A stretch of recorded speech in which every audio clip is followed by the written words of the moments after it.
Hi, Amara here with Millennial Moonchild, and today I wanted to talk to you about what I believe some of the spiritual messages of Black Panther was for particularly people of color and those of African descent, but they can be applied kind of universally. But I do believe that there were some specific messages for those of us, especially Black Americans, for us to be able to get out of the movie. So first and foremost, obviously, Black Panther has done amazingly well. One of the highest grossing films of all time, especially on top of that to be having a Black director, which I think is awesome. And first, I do want to say this is not in any way trying to alienate anybody that is not Black or of African descent, whether in America or otherwise. But I will say that this film was monumental for that because it was directed by somebody Black. It had an all-Black cast, Black people who worked in costumes, makeup, who really did their research to make sure that people of African descent were represented really, really well in this movie. And I get that we are all one. I'm here for the universal consciousness, but here in this 3D realm, we are living in a time where there is still a lot of separation, and especially in America, where I am from, and my experiences here, there's still a lot of prejudice, there's still a lot of racism, there's still a lot of de facto segregation. There's a lot of stuff still going on here that has to do with race, even though race doesn't exist. Biologically speaking, we know it's a social construct, all of that good stuff. But here in America, in my experience and a lot of other people's experiences, race is a really big thing here, and it does affect our livelihoods on a day-to-day basis. So with that, I'll get started. So I think that Black Panther was kind of like an anomaly in and of itself because we all resonated with it, especially Black Americans and people of African descent who live in America, because it was like, for me, I know an inner knowing was activated. Like as I was watching, it was like, yes, like this is what Black excellence looks like. This is how Black people can be. This is how people of African descent are. Here I keep saying America because I live in the United States. A lot of movies that have African Americans in it, they're usually representing some sort of caricature or a stereotype. The women are usually seen as very seductive or very like emasculating in attitudes and this, that, and the third. The men are, really, really strong. They're very macho. They cheat on their women. They don't stay with their families. There's always these stereotypes in Hollywood movies.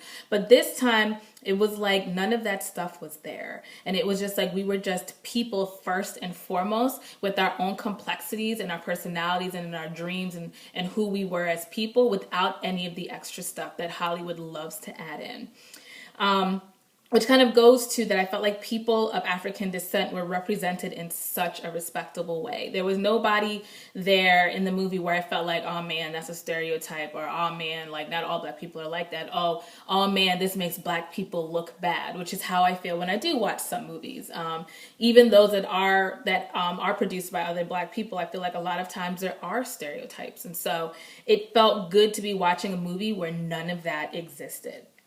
And so another thing that I really liked too was that in this movie, although it was rated PG-13, I'm assuming for the violence, there was no sex scenes, nothing uncomfortable that children couldn't watch. It didn't show sexual love between a man and a woman. It didn't show, a woman or a man having to give up something to be with the person that they love. It showed love in a really, for lack of a better term, wholesome, kind of like normalized way. And just it was really beautiful to watch and kind of see that love like develop, even if it was very kind of like underneath the surface, but it was really nice to see. So some of the messages I think that were in Black Panther, number one that I was thinking of was maintain your sovereignty. And so one thing about Wakanda was that as the world was developing, they wanted no parts of it. Like, they were like, nah, I'm good. We're going to do what we know works for us here. And like, y'all can stay over there. And while in the end, they did kind of open up their borders to the rest of the world, I do like that they decided for themselves what they wanted and didn't want from the outside world. And so it's kind of just like, how are you maintaining your sovereignty? What are you ingesting? Both physically, what are you eating? What are you watching? What are you listening to? And is this stuff that's really going to be able to either edify you or allow you to do better in life? I think that that was a really strong message that came through to me, because there's a lot of stuff that we let into our sphere, into our spirit, into our body, into our mind that is really not good.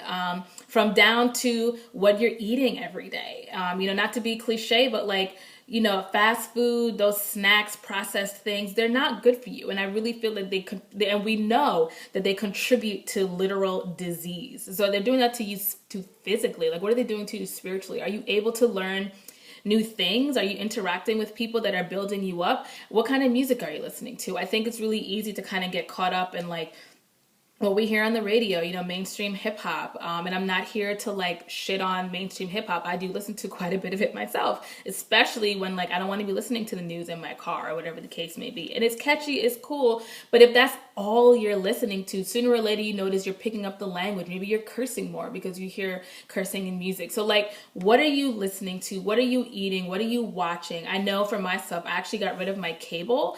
And the reason I got rid of it was so that I limited the amount of foolishness I was allowing into like, my brain and into my body. Like, I was an avid Real Housewives of Atlanta watcher, an avid Love and Hip Hop watcher, an avid reality TV watcher. And so I specifically got rid of my cable to prevent myself from watching it. And so even though I have Hulu and I do use my brother's Netflix account, I actually find myself not watching much TV, if any at all. And I definitely don't watch reality TV anymore.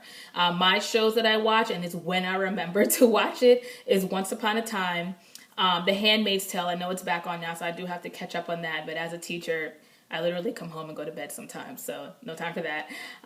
And so those are probably the only two, maybe like House Hunters, but getting rid of my cable has gotten rid of me like having the opportunity to ingest foolishness. Another thing is that I don't watch the news, and I didn't watch the news. News on TV is just so negative all the time. Somebody's getting killed all the time. Somebody got something taken from them. Somebody is hurt. Somebody is sick. Like, I don't need that in me all the time. And so getting rid of my cable has been like monumental and instrumental in me developing a lot more spiritually, because I wasn't wasting so much time in front of TV and actually doing things to like build me up, whether I was reading a lot more, researching things a lot more, and just kind of doing more things to kind of continue to build myself as a person.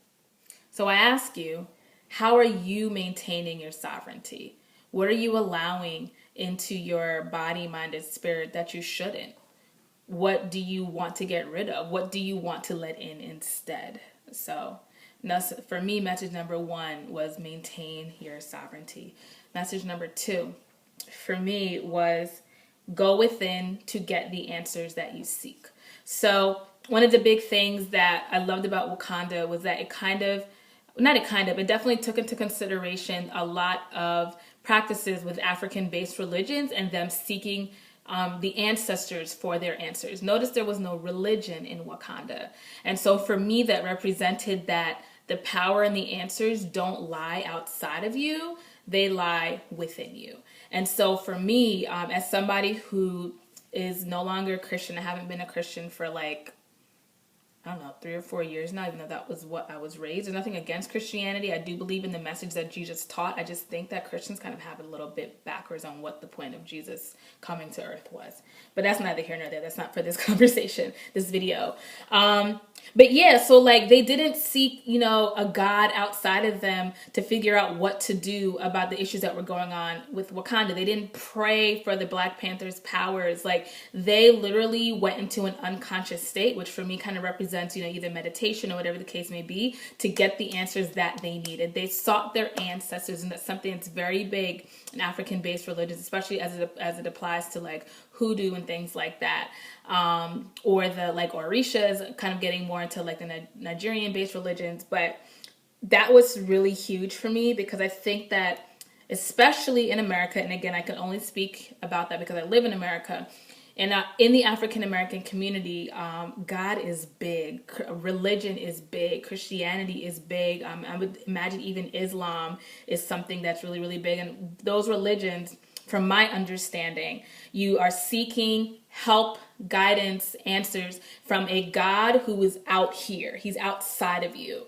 And for me, Black Panther was a reminder that the God, the ancestors, the answers are within me. And so for me to get the answers that I need, I'm going within. I'm, praying to the ancestors for it. I'm praying to source for it. I'm going back to where everything is connected kind of on this plane and getting the answers there, as opposed to going outside to a church or to a temple or whatever to get answers. I'm literally going within to find what it is that I need and to get the help that I seek.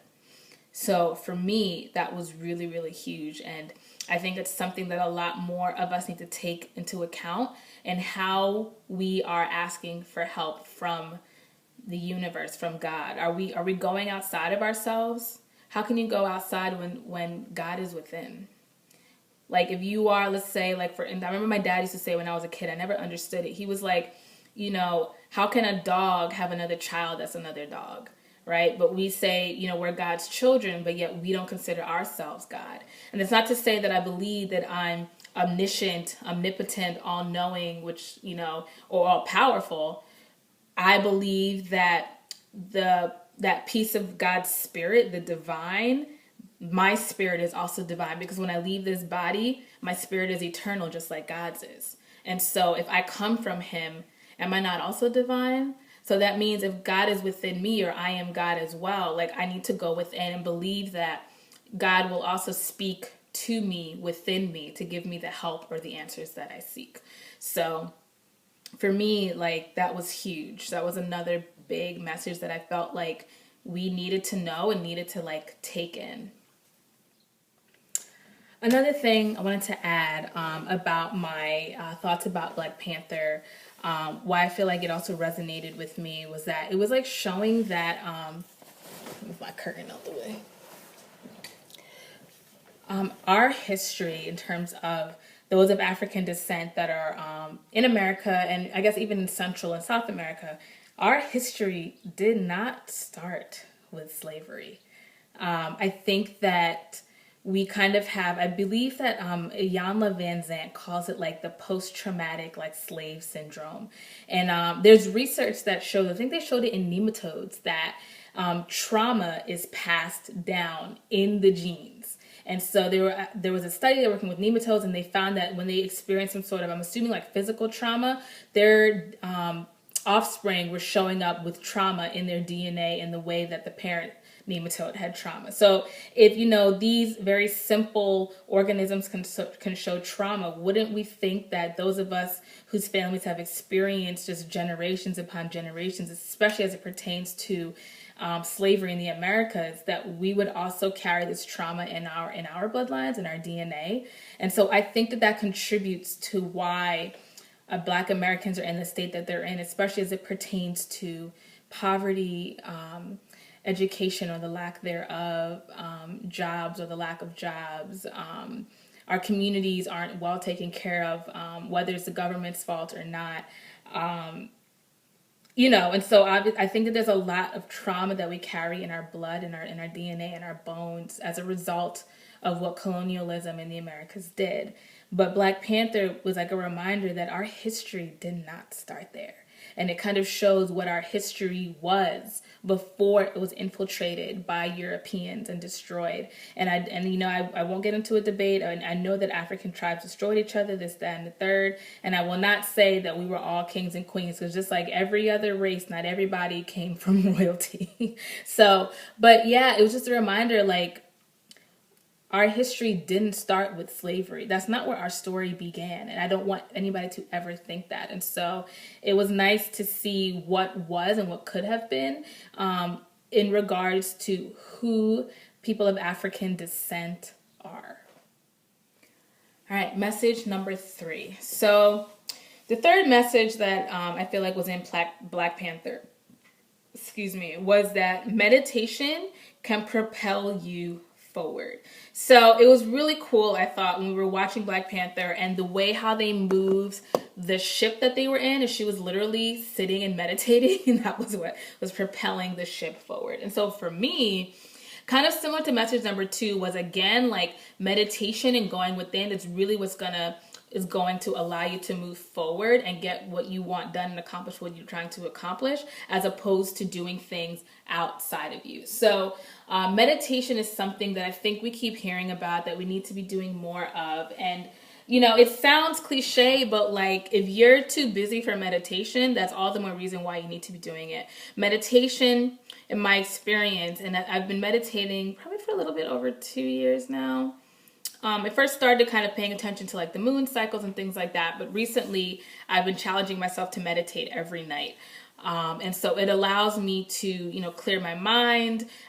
When you get really good at it, and I'm a lot better at it than I used to be, like I can now use it to like visualize what it is that I want in my life and what I want to bring into my life. So what some people would maybe characterize as like manifesting.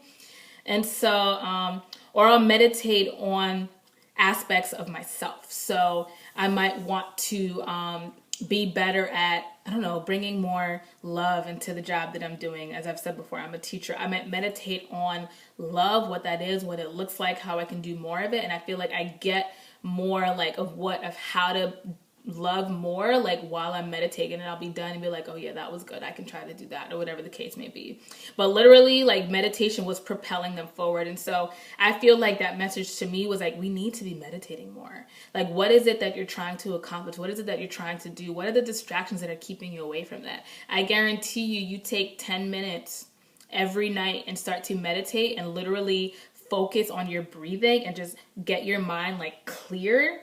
You will sleep better, you'll feel better in the morning, and all of a sudden you're getting all of these ideas and things that you need to be doing to better your life. Whether all of a sudden you're thinking about, maybe I should try eating this more. Maybe I should start eating less of that. Or I'm thirsty, I'm really only having a taste for water. Or all of a sudden you're really interested in these other topics that you might have not have been interested for, because you've basically cleared your mind of the clutter, and now you're allowing all of the good stuff to finally like kind of come up out of the ashes out of your brain, or be kind of planted in from outside of you. That's messages that have tried to get through to you, but they couldn't, because your mind was jumbled with all of these earthly 3D thoughts all the time. And so for me, like, it was just like, we need to be meditating more. We need to be going within and basically getting the answers for the things that we seek inside and not outside of us.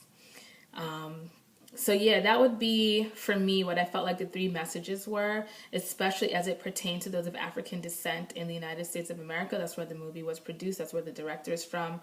And again, I am American. I was born and raised here. And so as somebody who's been, subjected to, prejudice and racism, systemic segregation, all of my life, like, this movie was the first time in a long time that I left a movie feeling like really empowered. Like, Avatar was another one that was good and had me like thinking a little differently about some things. But Black Panther was the one where it was like, yeah, this was for me. I needed to see this. I needed to see all of these beautiful, talented, Black, melanated African people on this screen in front of me doing the damn thing. And so I feel like that, whoever, source, our ancestors, I feel like put messages in Black Panther for sort of like some activation, and like they're like, yo, y'all need to wake up. It doesn't have to be like this. Y'all need to wake up, and so I encourage you to think a little bit about what you got out of Black Panther, outside of just enjoying it immensely, which I did as well, and seeing like, I didn't really think about that, but that is true. And I could be doing more of this in my own personal life. So hope you enjoy. Thank you for watching, and until next time.